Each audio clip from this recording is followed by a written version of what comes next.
você que acompanha a programação da TV Polo. Está começando mais um Embaixada Brasil, seu programa de política aqui na TV Polo. Na noite de hoje estamos recebendo Vanderlei Mange de Oliveira. Está assumindo um cargo na Câmara Municipal, a convite do presidente Rochinho. Boa noite. Boa noite. Eu agradeço pelo convite, boa noite a todos. Muito obrigado aí pelo convite de estar aqui com vocês, batendo esse papo nessa cidade de Cubatão, onde eu nasci. Bacana. Hoje, como comentarista, meu amigo Luiz Fernando Valentim Cardoso. Thiago é o homem que gosta de falar meu nome completo, não sei porquê. O prazer é meu, Thiago, de estar aqui, companheiro de todas as horas, como eu tenho o hábito de falar, na mesa hoje com o Dr. Vanderlei Mange, que também é um amigo, um companheiro, como ele mesmo falou, um cubatense nato. Hoje tem política, tem história, tem muita coisa legal. A gente vai para um rápido intervalo e a gente volta já.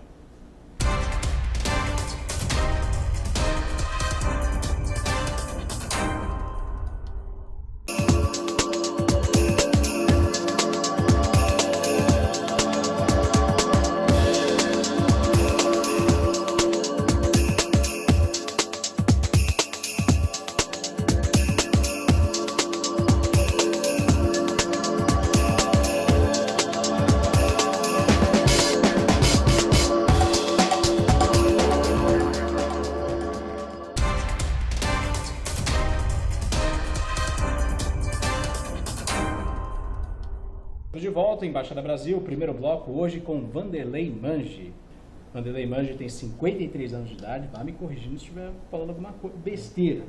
27 anos de polícia e foi recém-empossado como novo diretor-secretário da Câmara Municipal de Cubatão. Isso. Estou correto? Está correto, sim, Thiago. Então, eu percebi que você até deu uma engasgada aí, Vanderlei Mange, delegado de polícia, né? Sim, você deu até uma engasgada, exatamente. porque agora Hoje ex-delegado de polícia. eu já sou ex-delegado de polícia, né?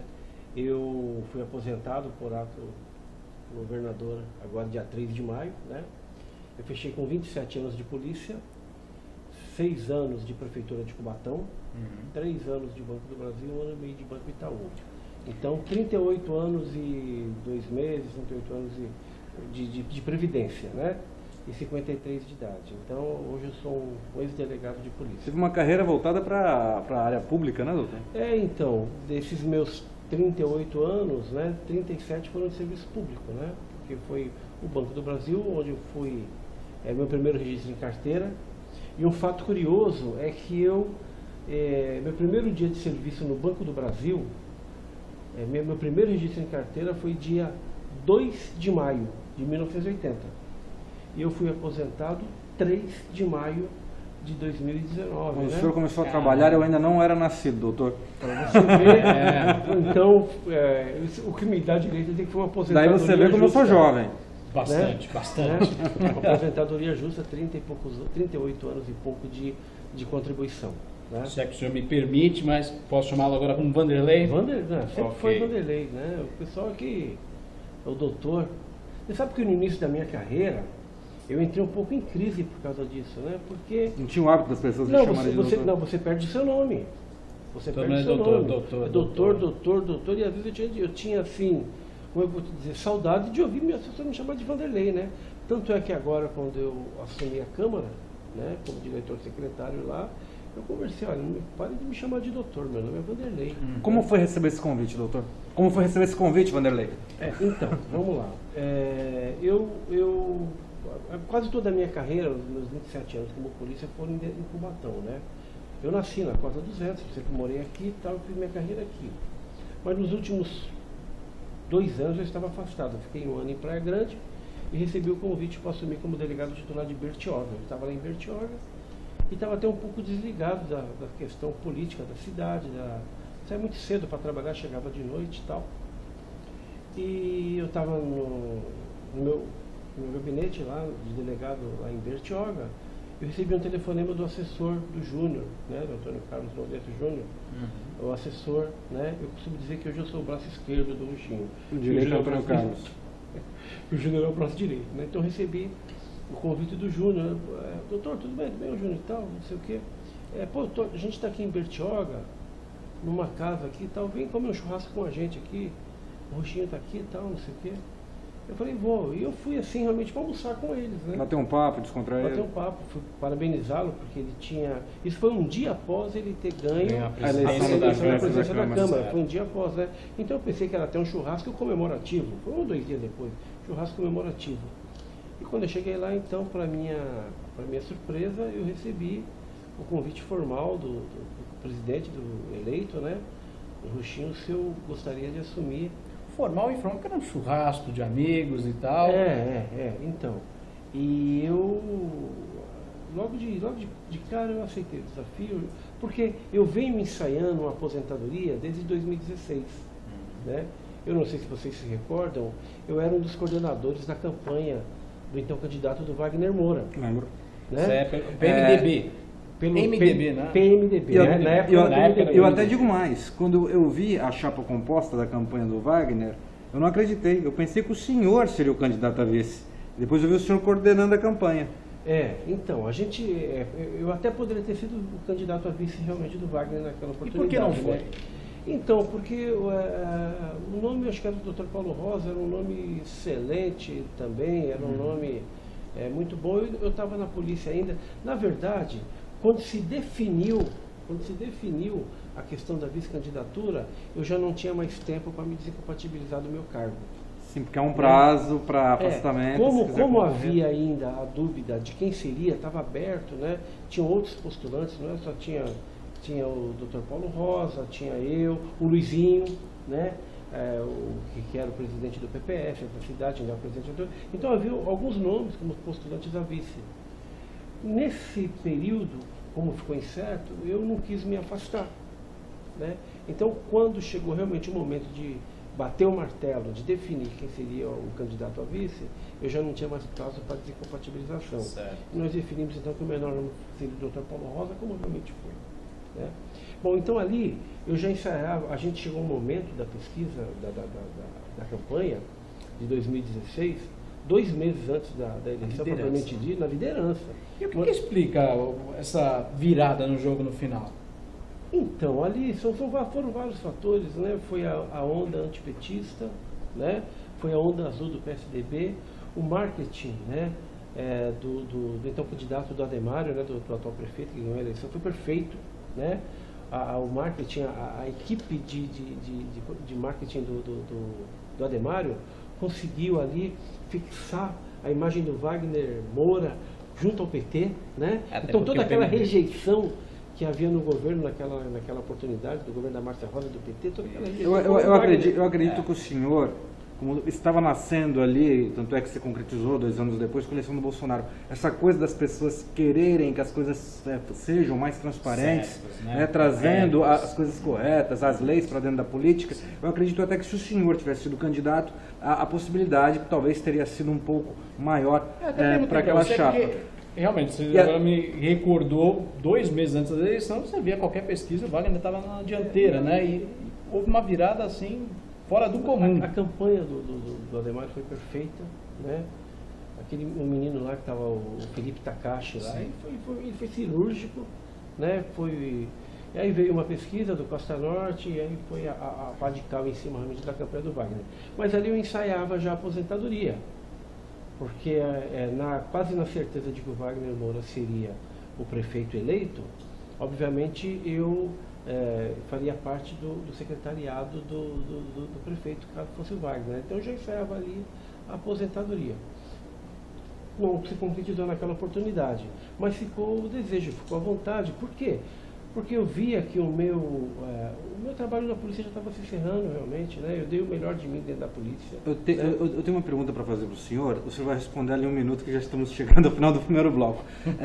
Esse é um cargo muito direcionado, esse cargo de diretor-secretário exige conhecimento técnico, o senhor é advogado por formação, o senhor tem todo o conhecimento seu da polícia e, além do mais, conhece bem a cidade, porque é um cubatense, como o senhor acabou de nos dizer. Sim. O senhor aceitaria esse cargo se fosse em outra cidade? O senhor só aceitou porque é em Cubatão? Eu aceitei porque fui em Cubatão. Eu acho que em outra cidade eu não teria segurança para aceitar o cargo, né? E veio do Roxinho, né? E eu vejo no presidente da Câmara, no Roxinho, a figura de um homem público. Vejam, eu vou falar isso porque eu tenho até permissão dele para falar isso. O vereador Roxinho... Em 30 segundos, produção. Em 30 segundos. Vamos lá, doutor. Então a gente faz no outro bloco, mas assim, o vereador Roxinho, ele encarna para mim a figura de um homem público que passou por todos os testes e foi aprovado, né? Ele teve a vida dele, os problemas pessoais que ocorreram, ele teve a vida dele vasculhada, né? Não foi encontrado absolutamente nada de negativo, nada de pudesse manchar a reputação dele. Então, dentro desse contexto, eu aceitei com muito prazer assumir o cargo de diretor secretário da Câmara de Cubatão. Perfeito, Vanderlei. Rápido intervalo e a gente volta já.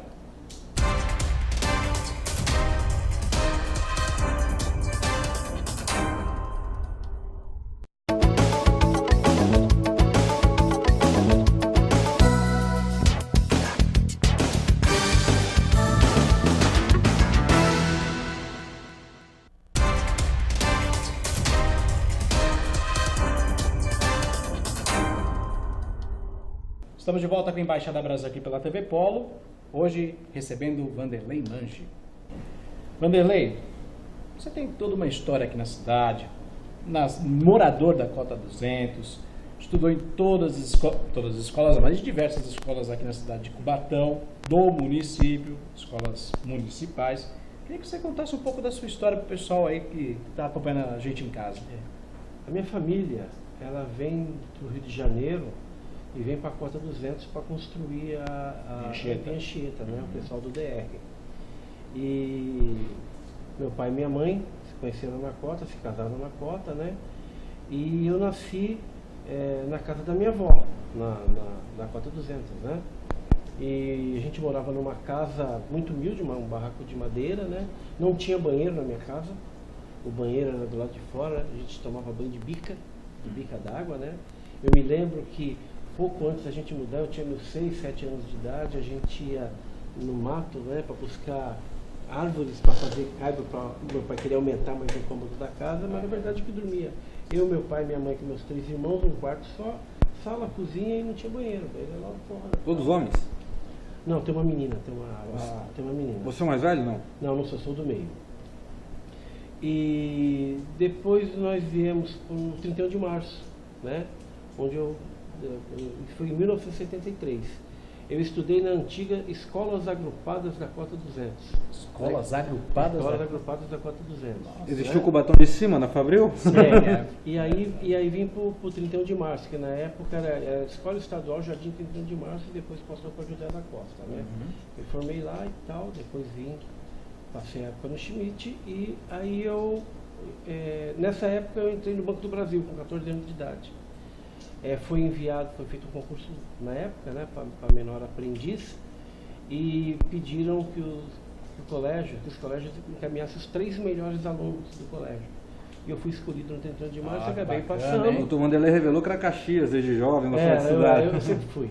Uma coisa que eu estou observando, olhando os seus olhos, eu vejo que você fica emocionado, os olhos brilham e enchem de lágrimas, né? Doutor, bacana. Respeitando as suas lágrimas, com admiração. Isso aí, uma baita história. O que é que levou o menino que pegava caibos para aumentar os cômodos da casa junto com os irmãos a escolher ser delegado de polícia? Então, aí eu, trabalhando no Banco do Brasil, né, eu prestei concurso depois para a Prefeitura de Cubatão. E aqui, eu não falo isso por ser um caputino, por ser... Né, mas eu passei em primeiro lugar no concurso para a Prefeitura de Cubatão. Que ano isso? 1985. Está há quantos anos? Dia 25 de maio agora eu faria 33 anos de prefeitura. Eu tinha 19. 19 anos? Passei em primeiro lugar no concurso. Uau! Para a Prefeitura de Cubatão. Só que entrei como ajudante geral. Sim. Eu fui ajudante de carpinteiro, eu fui ajudante de encanador, fui ajudante de pedreiro. Foi engraçado que eu fui tomar café na Copa esses dias, a Sueli, o pai dela é o Pilica. Sim. Pintor. Eu com o pai dela pintei meio fio na cidade aqui. Caramba. Aí eu prestei concurso vestibular na época para a Faculdade Católica de Direito de Santos, que era a única que tinha. E eu passei na faculdade de Direito de Santos, já estava casado, tinha uma filha, com muita dificuldade, consegui bolsa de estudos. Eu sou fruto da bolsa de estudos da Prefeitura de Cubatão. Saía da cota para estudar na... Não, nisso eu já estava 31. no 31 de março. 31. Né? Então eu sou totalmente favorável à bolsa de estudo, a transporte escolar. No terceiro ano eu prestei com um exame de seleção e fui ser estagiário da Procuradoria do Estado. Pedi licença sem vencimentos e fui estagiário durante 2 anos do Ministério Público sem vencimentos. Né? Sem vencimentos? Sem vencimentos. A gente passou uma fase muito difícil, porque eu já tinha 2 filhos, né? E meu pai que me ajudava, minha ex-esposa trabalhava no banco, me ajudou bastante também e tal. Me perdoe, com quantos anos o senhor casou? 21. Casou jovem. Casei jovem, casei com 21 anos. E, bom, aí terminamos a faculdade, né? E eu era muito Caxias, eu estudava 12, 14 horas por dia de Direito, porque eu queria, na verdade eu queria ser promotor, porque eu era estagiário do Ministério Público. Chegou perto. E aí meus colegas, no dia da colação de grau, falaram: Vanderlei, vamos prestar concurso para delegado? Eu falei: não dá, primeiro que eu não quero ser delegado, e segundo porque eu não tinha dinheiro para pagar a inscrição. Eu não tinha dinheiro para pagar a inscrição do concurso, né? Aí eles pagaram para mim a inscrição. Teus amigos? Meus amigos, eles que pagaram para minha inscrição para delegado, que eu não tinha. Subimos, né? E só passou eu. Passei. Só. Inclusive, alguns deles depois se tornaram meus investigadores de polícia, né? Esses meus amigos aí. Aí eu passei no concurso para delegado, né? Eu passei meio no susto, porque eu não sabia como é que era, como é que funcionava, né? Por isso que eu acabei fazendo na academia. E foi daí que logo que o senhor entrou para delegar, para a lei do Estado de São Paulo, foi aí que surgiu o apelido de Queluz, doutor? Conta pra gente essa história. Então, na academia de polícia tinha uma colega de classe lá, e ela era esposa do diretor de polícia. Eu tive um problema de relacionamento lá com ela, né? Mas eu não sabia como é que funcionava a polícia. Quando eu briguei com ela... Ela era filha do cara. Esposa. Nossa. Ela era esposa do diretor dos cardeais da polícia. Aí os caras... E o nosso concurso era pro Vale do Paraíba. A última cidade era Queluz. Aí começaram a bater no meu ombro. Queluz, para quem não sabe, é a última cidade lá na pontinha do Vale do Paraíba, divisa com o estado do Rio de Janeiro. Aí terminou a academia de polícia, nós recebemos o ofício de designação. Quando eu abri o envelopinho, Queluz. Foi meu primeiro dia de serviço, foi em Queluz. E foi muito engraçado, porque quando eu cheguei lá com a malinha na mão, né? Lá em Queluz, eu era novo, tinha 25 anos, 26. E eu cheguei, a delegacia estava fechada para almoço. Né? Aí eu peguei minha malinha e fui sentar na praça. Né? Eu sentei na praça, assim, olhei para um lado, olhei para o outro. O novo delegado da cidade sentado na praça. Eu comecei a chorar. Comecei a chorar, chorei.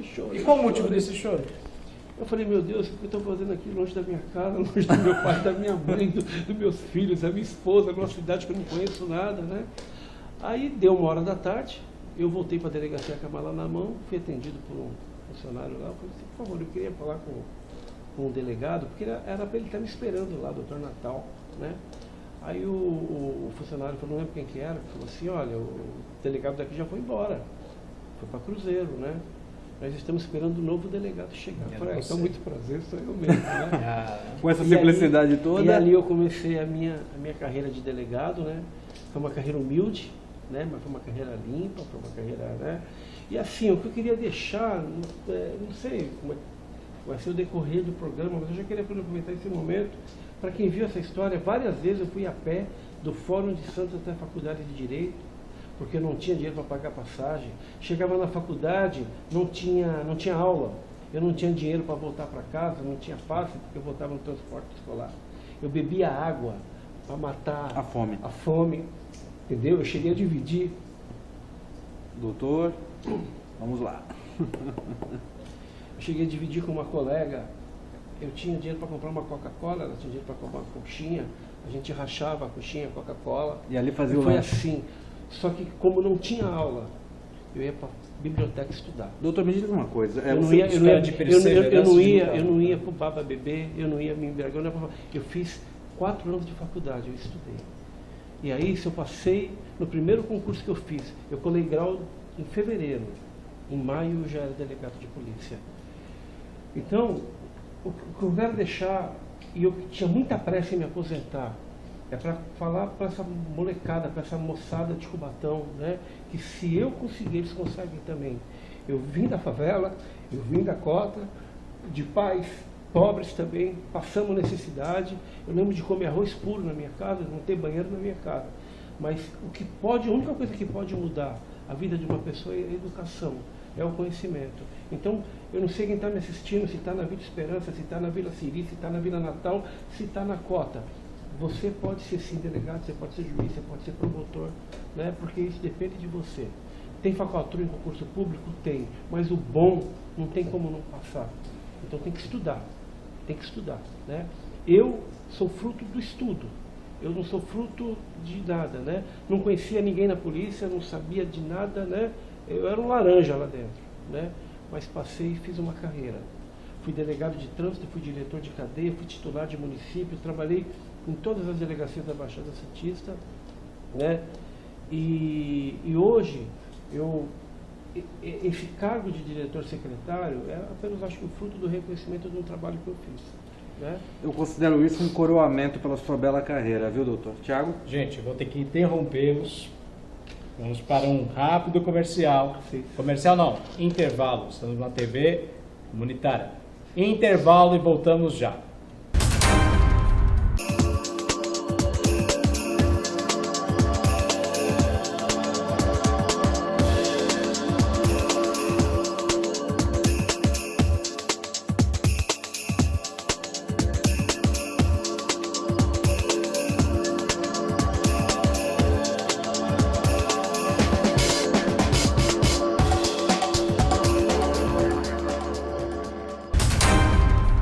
Estamos de volta com o terceiro e último bloco da Embaixada Brasil, hoje com Vanderlei Mangi. Uma história de perseverança, uma história de disciplina, uma história de muita luta, uma história que a gente está conhecendo aí, você que está em casa, está acompanhando, uma história fenomenal, literalmente. Eu vou abrir esse terceiro bloco com uma pergunta do meu amigo Luiz Fernando Valentim Cardoso para o Dr. Vanderlei. Bem, o Dr. Vanderlei acabou de contar pra gente aqui um pouco da sua história de vida, né? Falou que não queria ser delegado, isso foi uma coisa que ocorreu perante o tempo. Qual área do poder jurídico foi que lhe encantou para o senhor querer estudar direito? O direito criminal, né? O direito criminal, o crime, o júri, né? A vida, né? Mas não atuando como delegado. Eu fui repórter de polícia e acompanhei o Dr. Mangi em algumas situações. Você queria atuar no Ministério Público? Eu queria atuar no Ministério como promotor, né? Porque eu acho o Ministério Público a mais nobre das carreiras que a gente tem pela militância do Ministério Público, interesse na luta pelos interesses difusos, pelos interesses... O promotor é a voz do cidadão? Você não tem a dúvida, né? O promotor, o Ministério Público é aquele braço do cidadão que, onde o cidadão não alcança, o Ministério Público vai buscar o direito dele, né? Legal. O Ministério Público cresceu bastante. Eu queria ser promotor, mas acabei não prestando concurso, porque aí, na verdade, eu não conhecia a polícia. Entrei na polícia, encantou na polícia e comecei a gostar de fazer polícia, né? Mas eu sempre gostei da área do direito penal, né? Porque o direito, ele preserva, né? A ciência jurídica, a lei, ela preserva vários direitos, né? O direito do trabalhador, o direito da saúde, enfim, tá, o direito tributário, o direito trabalhista, mas o maior de todos os direitos, quem preserva é o direito penal, que é o direito à vida, o direito à liberdade, né? Então eu sempre militei na área do direito criminal, na área do direito penal. E por isso eu acabei gostando da carreira de delegado de polícia, né? Nesses 27 anos de polícia, como delegado, a minha luta sempre foi também pelo respeito aos direitos humanos, né? Eu, como pastor evangélico, eu batizei 29 presos na cadeia de Cubatão, no ano de 1900. 29 presos, nós fizemos um trabalho de evangelismo. O que hoje... Levar um pouco de fé. O pessoal corações seguiu, estão muitos duros. Seguiram, muitos saíram, encontrei depois, são hoje pastores, que legal. são hoje diáconos, são presbíteros de outros ministérios, né? Tem um que é meu amigo pessoal, depois chegou a morar na minha casa, saiu da cadeia depois. Que né? crime que essa pessoa cometeu? Ele gostava de aliviar o peso do bolso das pessoas, ele era meio gatuno, entendeu? Mas Deus fez uma obra na vida dele, ele é um homem de Deus hoje, e foi engraçado que eu estava construindo minha casa, ele estava tomando conta da construção, ele conheceu uma moça nessa época, se casaram, foi padrinho de casamento dos dois, eles têm um filho gêmeos, até hoje ele é meu amigo, né?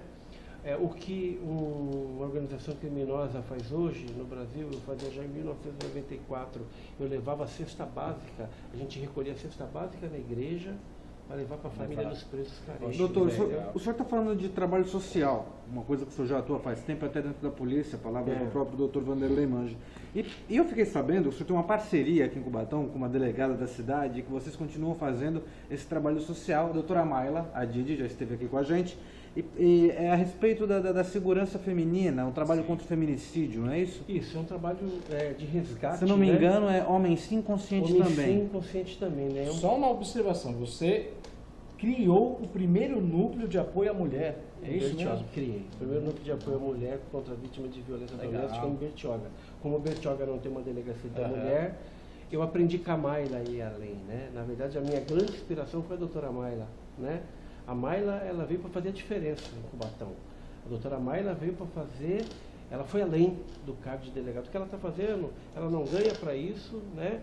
Muito pelo contrário, ela tem que às vezes colocar recursos até do próprio bolso, mas ela faz um trabalho de resgate daquele homem do agressor, né? Porque não basta a gente penalizar, né? A gente também tem que procurar resgatar. E a Mayra veio com esse trabalho de consciência, né? De resgatar o agressor, aquele que comete a violência doméstica. E eu estou nessa parceria com ela, e a inspiração da Mayra me levou um pouco além em Bertioga, e criar lá o núcleo de apoio à mulher também. Então eu palestro, né, até hoje na área da Lei Maria da Penha, né? Eu passo para eles, do país, a noção da Lei Maria da Penha. Doutor Vanderlei, decreto das armas do presidente Bolsonaro, o senhor é a favor ou contra?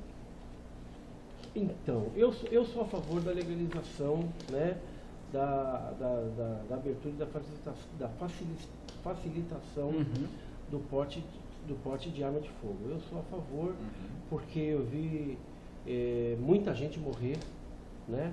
Porque hoje o bandido sabe que você não pode ter uma arma dentro de casa, e isso realmente facilita a ação dos criminosos. Mas precisa de um critério muito rigoroso, de psicotécnico, antecedentes, justificativa, curso de treinamento, né? Eu sou a favor, sim, da abertura. Eu acho a lei está muito fechada, de abrir um pouco mais a lei, mas acompanhado de todo um processo de conscientização, de treinamento, né, dessa pessoa que vai portar uma arma de fogo. Porque você portar uma arma de fogo é realmente uma coisa extremamente séria. Doutor Vanderlei, já que a gente está falando sobre porte de armas e tal, e o cidadão hoje provavelmente vai ter que ter uma arma, a segurança pública, política de segurança pública, que falha? Porque a gente está chegando a tal estágio de ter porte de arma para chegar para se defender. Infelizmente, os últimos governos, né? E aqui, me perdoe, eu preciso falar do governo de São Paulo, que eu fui delegado 27 anos aqui, desses 27 anos, 24 anos do governo do PSDB, né? Então vamos falar da realidade de São Paulo. Os governos, eles adotaram uma linha de confronto, uma política de segurança pública de confronto, né? Como se apenas matar bandido, apenas invadir favela, fosse a solução, quando não é verdade. Houve um declínio, houve um desprestígio da polícia científica, da polícia civil, que é a polícia que realmente investiga, né? É a polícia que busca a autoria, a materialidade delitiva, né? Então houve um soqueteamento da polícia inteligente, né? E houve um recrudescimento da polícia de confronto. Essa política não dá certo, não adianta. Né? Matar um traficante não é a solução. Porque né? nasce outro, né? Nasce outro. 2, 3, divide a boca. Exato. Né? Exato. O que você precisa fazer é prender, né? Construir presídios, ter uma política de trabalho, ter uma política de resgate desse preso. Porque hoje o grande problema é você prender e dar de bandeja para o crime organizado esse cidadão novo. Né? Pior, o cara nunca teve antecedente criminal. Ele trafica, às vezes, até por causa do próprio vício. Aí você prende ele e joga ele na cadeia. Lá dentro ele é listado numa... E é assim que as facções criminosas... O cara vai para uma escola, né? As facções criminosas, elas não estão crescendo de dentro para fora, elas estão crescendo de fora para dentro. Eles estão listando quem está entrando lá. Né? Então, essa política precisa ser revista. É preciso construção de presídios, é preciso mudar a lei de execução criminal, enfim, porque, veja bem, crime não é problema da polícia. Crime é problema do desemprego, falta de habitação, falta de educação, política social, falta de né? Quando as políticas sociais do governo falham, aí entra a ponta do polícia. iceberg sobe para você. Salva a polícia. Né? Exatamente. Vanderlei, queria agradecer demais a sua presença. Tá? Uma história muito interessante, contou com muito detalhe aqui pra gente. Tenho certeza que o pessoal lá de casa se emocionou também. Uma história muito legal. Meus parabéns e sucesso aí nessa nova empreitada aí na Câmara. Obrigado, Thiago. Obrigado, Valentim. Foi um prazer muito grande estar aqui com vocês, né? Eu espero, assim, que a nossa cidade ela possa crescer, que a cidade possa evoluir, né? E que a minha trajetória profissional ela possa servir um pouco como referência para essa juventude da nossa cidade. Valentim Cardoso. Bom, que a carreira do doutor era realmente emocionante, como fez a gente se emocionar nessa mesa, eu já sabia. Eu não sabia da parte engraçada do Queluz. Mas, brincadeiras à parte, doutor, é sempre um prazer ter um amigo aqui na mesa para contar um pouco dessa história, para servir de exemplo para quem está assistindo o Embaixada Brasil neste momento. Com certeza, uma história muito legal, muito interessante. Pessoal, o Embaixada Brasil fica por aqui. Você pode acompanhar esse programa no YouTube ou no site da TV Polo, tvpolo.org.br. Até a próxima. Tchau.